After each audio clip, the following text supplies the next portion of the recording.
Welcome to This Human Life, and more specifically, podcast poems.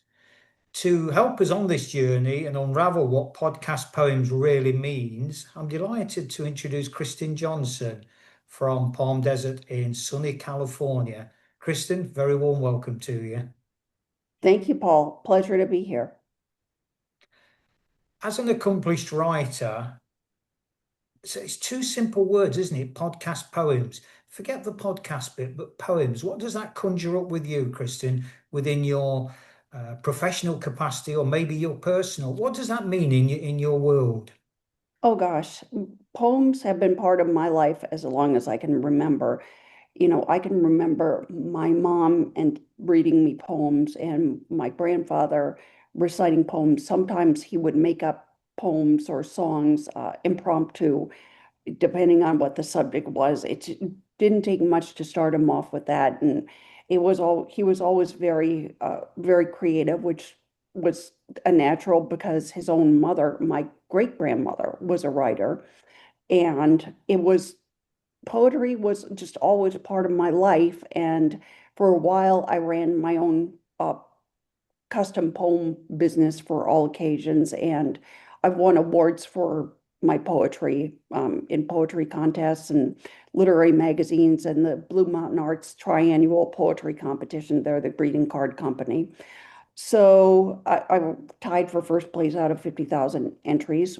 So poems have always been part of my life, and I think they're an underappreciated part of our culture because poets have always been sort of the oddballs of the literary world, and in many ways, just they see things and they express things that not everybody can, not everybody understands. But poems are really just the basis for a lot of things, a lot of literature.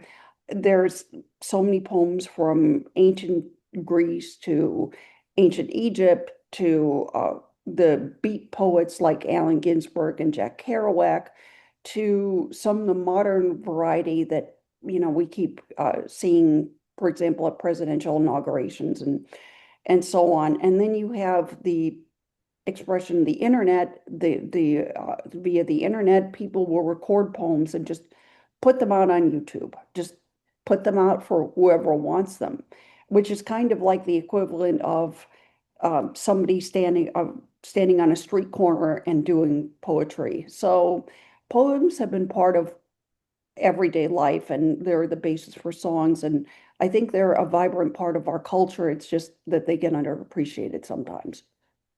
So do you have a particular favorite genre? And more specifically after that, do you have a particularly favorite poem? Oh gosh, too many to list. It's like naming a favorite loved one. I think there's so many. I my po favorite poems are the ones that tell stories.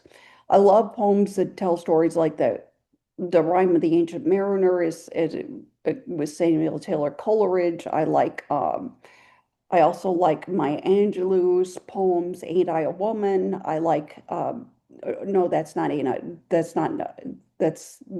Angelou, but she could have written it.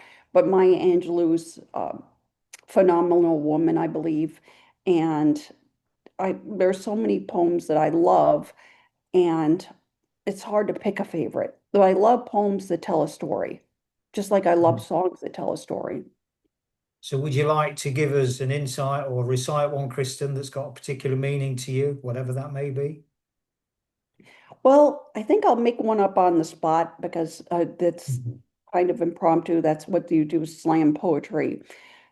And I'm riffing off this human life. So here it goes. Okay. This human life, what does it mean? It could be a sunrise. It could be a tree dancing in the wind. It could be the water on the ocean. It could be lightning upon water. It could be the gentle heartbeat in those quiet moments. It could be the pause before evening. It could be the everyday noise, the ones that we don't pay attention to, the background symphony, the the hustle and bustle of life. It could be the silence when no one is there, the sound of silence. It could be anything at all. This human life has multi-expressions. The human life, per Whitman, contains multitudes. The human life, also per Whitman, contradicts itself. This human life is the stars in the sky. It is the passing meteor that kisses the earth. It is the sun. It is the moon. It is the rainfall on a cold desert night or a hot desert night. It is a call from a friend. It is anything at all. It is the face of a dog. It is the face of a child. It is the promise of a new day waiting. And that's it. This human life. Wow. Okay. Yeah. I mean, with a topic like this, or even those three words, Kristin, this human life. I mean, you've given some examples there, but I think a group of people, no matter how many was in the room, could just go on and on and on and on forever, infinitely, to describe this human life. And I think that's the beauty of a poem like that, because there is no right or wrong, is there? It's what it means to the individual. And obviously, you just given your recital there of just maybe not even scratching the surface of what it means to you. So I just find the whole thing sort of fascinating, and how we can use these things called words to try and convey energy, emotion, our thoughts. And what I particularly like about poetry is um, it's concise, isn't it? Generally speaking, rather than reams and reams and reams of paper or volumes of books with one poem. It's just punchy, and it conveys a sense of what the individual's thinking about. Absolutely. And when I was coming up with all those examples, and I came up with them off the top of my head, as you can see, it's almost like improv. That's how I approached it. It's improv because with improv, you just go with what feels right. You don't think about rhyme or meter. And I'm not saying there's not a place for rhyme and meter and sonnets and villanelles and other formats, but but it's kind of like the form serves a poem rather than the other way around.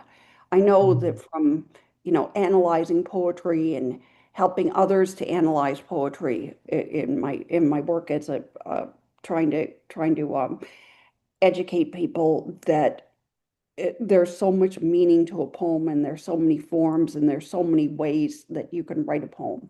But you're right, poems are literally what you make of them. And I think everyone will find meaning, even if it isn't the accepted meaning, in a poem. Mm. What we'll do there, Kristen, we'll hand it over to the viewer, to the listener. They'll make of it what they will. It'll either land or it won't, and both are fine, aren't they?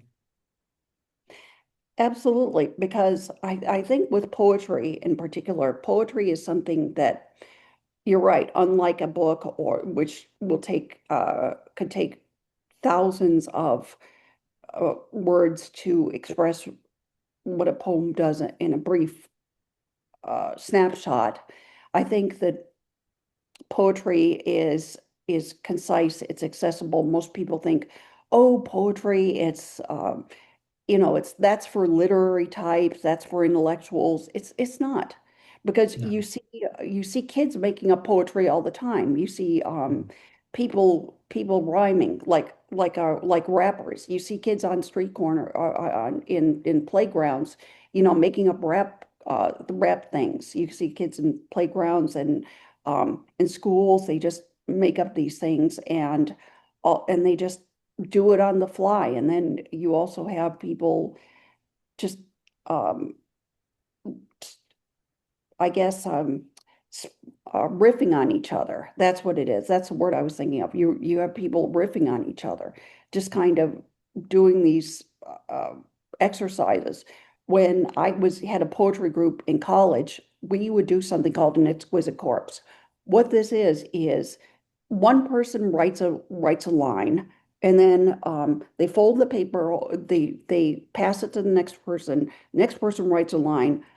They fold over what previously went before so that nobody knows the entire line of the poem until everybody's had a turn, and then you read what what they what you produced. I mean, it's the wildest thing. It's like Mad Libs for poetry.